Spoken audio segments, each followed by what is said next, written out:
హైదరాబాద్ ప్రజలపై సీఎం రేవంత్ రెడ్డి కక్షగట్టారని కేటీఆర్ విమర్శించారు. నగరంలో కాంగ్రెస్ కి జనం ఓట్లు వేయకపోవడంతో కక్ష సాధింపు చర్యలకి దిగుతున్నారని మండిపడ్డారు. పేదల ఇళ్లని కూల్చివేస్తున్నారని కేటీఆర్ అన్నారు.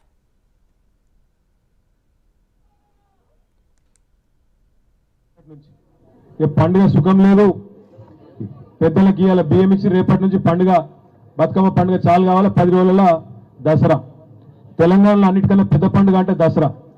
కానీ ఇలా హైదరాబాద్లో లక్షలాది మందికి నిద్ర లేకుండా చేసి, హైదరాబాద్లో ఉండే లక్షలాది మంది పేదలకు ఇవాళ ముఖ్యంగా ఎప్పుడు మా ఇల్లు కొడతారో, ఎప్పుడు మా ఇంటి మీదకి బుల్డోజర్ పంపుతాడో అన్నట్టు రేవంత్ రెడ్డి ప్రభుత్వం వచ్చినాక आज चैन की नींद भी नहीं मिल रही हैदराबाद में गरीबों को।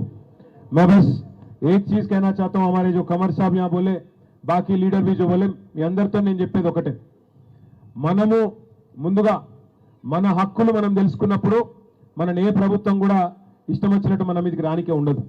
ఇక్కడ మనం అడగవలసింది ఒక ప్రశ్న. ముందుగా సరిగ్గా 10 నెలలు అయింది రేవంత్ రెడ్డి అడిమారిగుడ్డి దెబ్బల ముఖ్యమంత్రి అయిపోయి 10 నెలలు అయింది.